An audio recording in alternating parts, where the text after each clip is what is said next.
Revision time में आपका बहुत बहुत स्वागत है। हम लोग जीके जीएस के 25 क्वेश्चन विथ डिटेल एक्सप्लेनेशन के साथ पढ़ेंगे। तो चलिए शुरू करते हैं। पहला प्रश्न ये है कि ग्लूकोमीटर के संबंध में इनमें से कौन सा कथन सही है। 4 ऑप्शन में से आपको क्या लगता है कि इसका उत्तर सही होगा। तो अगर इसके ऑप्शन के अकॉर्डिंग देखा जाए तो इसका उत्तर होगा ऑप्शन नंबर सी। इसका उपयोग रक्त में ग्लूकोज को मापने के लिए किया जाता है। बात अगर ग्लूकोमीटर की जाए तो इसका उपयोग रक्त में ग्लूकोज को मापने के लिए किया जाता है। किसी व्यक्ति के रक्त शर्करा के स्तर को मापकर रीडिंग प्रदान करता है। एक व्यक्ति त्वचा की उंगली की त्वचा में चुभाकर रक्त का नमूना मीटर में लगी परीक्षण स्ट्रिप में डालकर रीडिंग प्राप्त की जाती है। रक्त ग्लूकोज धारीदार रसायनों से संपर्क करता है। ग्लूकोमीटर को ग्लूकोज मीटर के रूप में भी जाना जाता है। बढ़ते हैं अगले प्रश्न की ओर। क्वेश्चन नंबर 2, इनमें से कौन सा गैस रंगहीन और गंधहीन है। तो इसका उत्तर होगा option number D, oxygen. Oxygen जो है रंगहीन और गंधहीन गैस है। वायुमंडलीय ऑक्सीजन का आणविक द्रव्यमान 32 इकाई है। परमाणु पैमाने पर द्रव्यमान को परमाणु द्रव्यमान इकाइयों AMU में मापा जाता है। एक परमाणु द्रव्यमान इकाई अपने स्थिरावस्था में न्यूट्रॉन और प्रोटॉन के द्रव्यमान का औसत है। वायुमंडलीय ऑक्सीजन रासायनिक सूत्र O2 के साथ एक अणु के रूप में मौजूद है। जैसा कि ऑक्सीजन के 2 परमाणु हैं, हम एक एकल ऑक्सीजन परमाणु के द्रव्यमान को 16 × 2 बराबर 32 इकाइयों से दोगुना करते हैं। मध्य प्रदेश में विश्व धरोहर स्थल भीमबेटका किस लिए प्रसिद्ध है। तो इसका उत्तर होगा शैलाश्रय। भीमबेटका शैलाश्रय की भीमबेटका गुफाएं मध्य प्रदेश में स्थित है। यह भोपाल के दक्षिण से 45 किलोमीटर की दूरी पर स्थित है। यह एक यूनेस्को विश्व धरोहर स्थल भी है जिसे वर्ष 2003 में नामित किया गया था। भीमबेटका शैलाश्रय पैलियोलिथिक का एक पुरातात्विक स्थल है जो भारतीय उपमहाद्वीप पर मानव जीवन के शुरुआती संकेतों को प्रदर्शित करता है और इस तरह यह भारतीय पाषाण युग की शुरुआत है। वे मध्य प्रदेश के रायसेन जिले में मध्य भारतीय पठार के दक्षिणी किनारे पर विंध्य पर्वत की तलहटी में स्थित है। बढ़ते अगले प्रश्न की ओर। क्वेश्चन नंबर 4, एक गति में निकाय अनिवार्य रूप से निम्न प्राप्त करता है। इसका उत्तर होगा गतिज ऊर्जा। गतिज ऊर्जा किसी निकाय द्वारा अपनी गति के आधार पर निहित ऊर्जा को गतिज ऊर्जा कहा जाता है। काइनेटिक एनर्जी बराबर हाफ mv² होता है, जहां m बराबर निकाय का द्रव्यमान और v का होता है निकाय का वेग, और स्थितिज ऊर्जा उसे कहते हैं किसी निकाय द्वारा अपनी स्थिति या विन्यास के आधार पर रखी गई ऊर्जा को स्थितिज ऊर्जा कहा जाता है। पोटेंशियल एनर्जी यानी कि Pe बराबर mgh होता है, जहां m बराबर निकाय का द्रव्यमान, g बराबर गुरुत्वाकर्षण के कारण त्वरण और h बराबर निकाय की ऊंचाई होती है।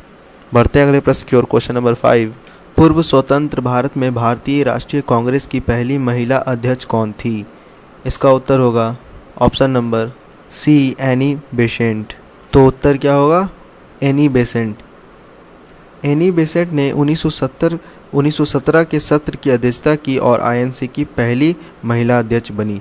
1907 से लेकर 1933 तक एनी बेसेंट थियोसॉफिकल सोसाइटी की दूसरी अध्यक्ष थी।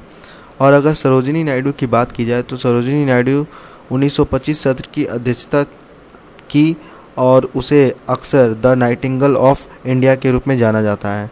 और अगर बात की जाए विजय लक्ष्मी पंडित की, तो विजय लक्ष्मी पंडित ने वर्ष 1937 से 1939 के दौरान स्थानीय स्वशासन और सार्वजनिक स्वास्थ्य की कैबिनेट स्थिति रखने वाली स्वतंत्र भारत की पहली महिला बनी। वह बेहतर रूप से जवाहरलाल नेहरू की छोटी बहन के रूप में जानी जाती थी। बात अगर मैडम कामा की जाए तो मैडम कामा 21 अगस्त 1907 को जर्मनी के एक शहर स्टटगार्ट में एक अंतर्राष्ट्रीय समाजवादी सम्मेलन आयोजित किया गया था। और अगर यह एक अवसर पर था कि भिकाजी रुस्तम कामा ने भारतीय राष्ट्रीय ध्वज के पहले संस्करण को हरी, केसरिया और लाल पट्टियों को तिरंगा फहराया। बढ़ते हैं अगले प्रश्न की ओर। क्वेश्चन नंबर 6, सूचना का अधिकार RTI अधिनियम किस वर्ष में प्रभावी हुआ। इसका उत्तर होगा 2005। सूचना का अधिकार RTI अधिनियम 2005 में प्रभावी हुआ। केवल भारत के नागरिकों को सूचना का अधिकार अधिनियम 2005 के प्रावधानों के तहत जानकारी लेने का अधिकार है। अधिनियम के प्रावधानों के अधीन भारत के नागरिक RTI अधिनियम 2005 के तहत ऑनलाइन आवेदन दायर कर सकते हैं। अनिवासी भारतीय केंद्र सरकार के विभागों से शासन से संबंधित जानकारी प्राप्त करने के लिए सूचना का अधिकार आरटीआई आवेदन दायर कर सकते हैं। बढ़ते हैं अगले प्रश्न की ओर। क्वेश्चन नंबर 7, ऑस्टियोपोरोसिस रोग से संबंधित है, इनमें से क्या होगा? हड्डी, हृदय, गुर्दे या फेफड़े? तो इसका उत्तर होगा ऑप्शन नंबर ए, हड्डी। ऑस्टियोपोरोसिस के कारण हड्डियां कमज़ोर और भंगुर हो जाती है। इतनी भंगुर कि गिरने या हल्के तनाव जैसे कि झुकना या खांसने से फ्रैक्चर हो सकता है। ऑस्टियोपोरोसिस से संबंधित फ्रैक्चर सबसे अधिक कूल्हे, कलाई या रीढ़ में होते हैं। ऑस्टियोपोरोसिस सभी दौर के पुरुषों और महिलाओं को प्रभावित करता है, लेकिन श्वेत और एशियाई महिलाएं, विशेष रूप से वृद्ध महिलाएं जो रजोनिवृत्त के बाद की है, सबसे अधिक जोखिम में है। दवाएं, एक स्वस्थ आहार और वजन नियंत्रित करने वाला व्यायाम हड्डियों की हानि को रोकने में मदद कर सकते हैं या पहले से ही कमज़ोर हड्डियों को मजबूत कर सकते हैं। और इसके बारे में और बातें अगर की जाए तो मानव शरीर में विटामिन डी की कमी से ऑस्टियोपोरोसिस होता है। ऑस्टियोपोरोसिस एक ऐसी स्थिति है जिसमें हड्डियां कमज़ोर और भंगुर हो जाती हैं। विटामिन डी के प्रमुख स्रोत देखा जाए तो सूर्य है। विटामिन डी हम लोग सूर्य से प्राप्त कर सकते हैं, दूध से और संतरे का रस से और टूना मछलियों से विटामिन डी ले सकते हैं। तो मेन पॉइंट ये है कि विटामिन डी की कमी से ऑस्टियोपोरोसिस रोग होता है, जिससे हड्डियां कमज़ोर हो जाती हैं। Next question is that Bharat का बिस्मार्क किसे कहा जाता है? तो इसका उत्तर होगा ऑप्शन नंबर बी, वल्लभ भाई पटेल। वल्लभ भाई पटेल को भारत के लौह पुरुष के रूप में जाना जाता है। महात्मा गांधी ने वल्लभ भाई पटेल को सरदार की उपाधि दी। उन्हें भारत के बिस्मार्क के रूप में भी जाना जाता है क्योंकि उन्होंने भारत को एकजुट करने में एक प्रमुख भूमिका निभाई थी। वह बारडोली सत्याग्रह से भी संबंधित है। अगला प्रश्न ये है कि बायोस का पूर्ण रूप क्या है? तो इसका उत्तर होगा basic input output system, option number B. अगर अभी तक आप लोगों ने रिवीजन टाइम चैनल को सब्सक्राइब नहीं किया है तो सब्सक्राइब कर ले, क्योंकि मैं इसी तरह के 25 क्वेश्चंस के पीडीएफ जीके जीएस से रिलेटेड लाता रहूँगा जो सेवरल एग्ज़ाम में आपको मदद करेंगे। Group D, NTPC, SSC and many more examination. तो प्लीज़ चैनल को सब्सक्राइब जरूर करें और देखते रहें रिवीजन टाइम चैनल को। बढ़ते हैं अगले प्रश्न की ओर। क्वेश्चन नंबर 10, सामान्यतः निम्नलिखित में से कौन सा कैंसर का कारण नहीं है? इनमें से कौन सा ऐसा चीज़ है जो कैंसर का कारण नहीं है? तो इसका उत्तर होगा ऑप्शन नंबर डी, ट्रांसमिशन। तो इनमें से ट्रांसमिशन जो है वह कैंसर का कारण नहीं है। अगर बात की जाए पर्यावरण कारक की, तो पर्यावरणीय जोखिम के उदाहरण है रेडॉन और यूवी विकिरण और महीन कण पदार्थ।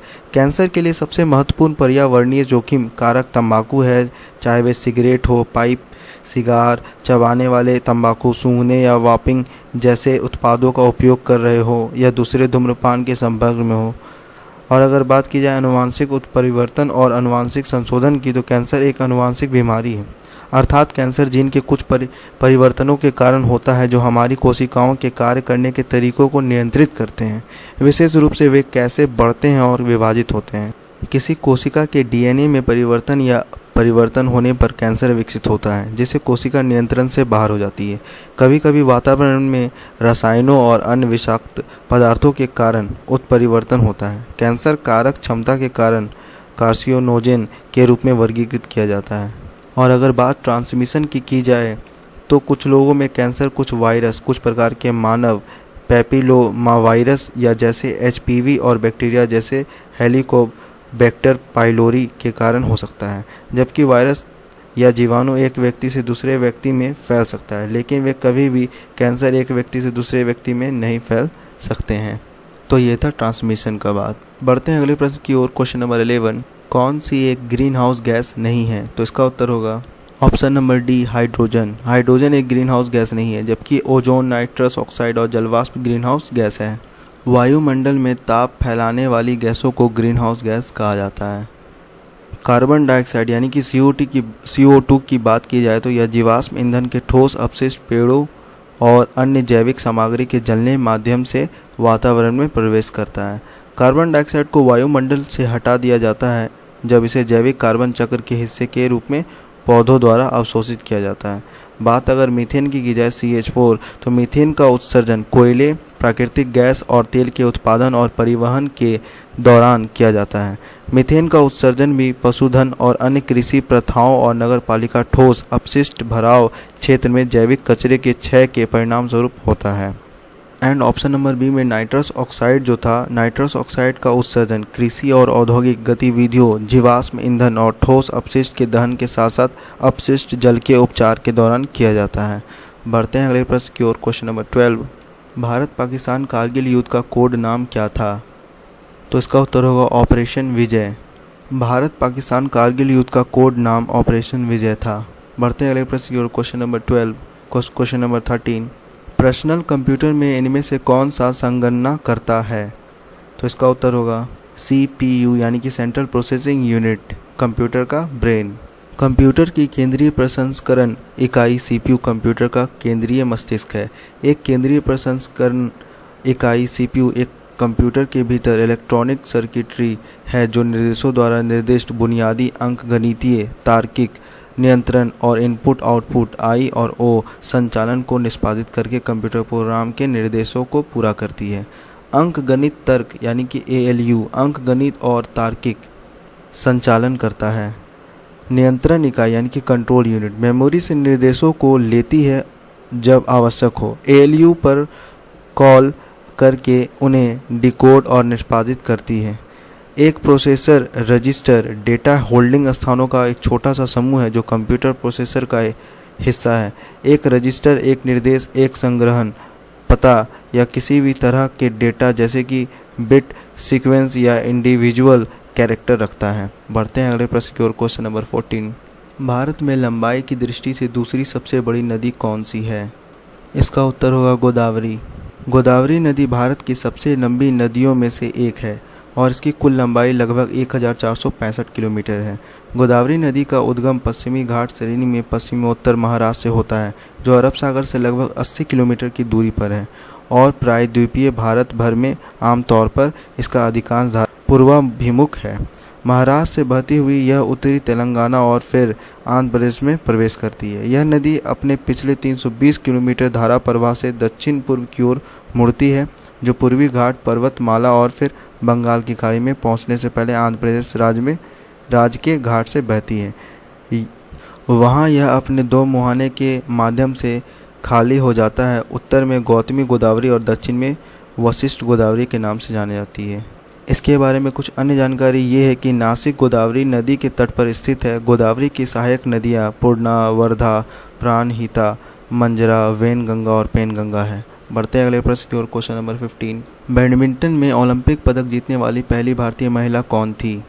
तो इसका उत्तर होगा option number D, Saina Nehwal. Badminton में ओलंपिक पदक जीतने वाली पहली भारतीय महिला साइना नेहवाल है। साइना नेहवाल के पास एक ओलंपिक कांस्य पदक, लंदन 2012, 2 विश्व चैंपियंस पदक 2015 में रजत और 2017 में कांस्य और 3 कॉमनवेल्थ गेम्स खिताब उनके नाम है। कुछ अन्य जानकारी यह है कि भारत की 5 महिलाओं ने ओलंपिक पदक जीता है और उनका नाम इस प्रकार है: कर्णम मल्लेश्वरी, मैरी कॉम, साइना नेहवाल, PV सिंधु और साक्षी मलिक।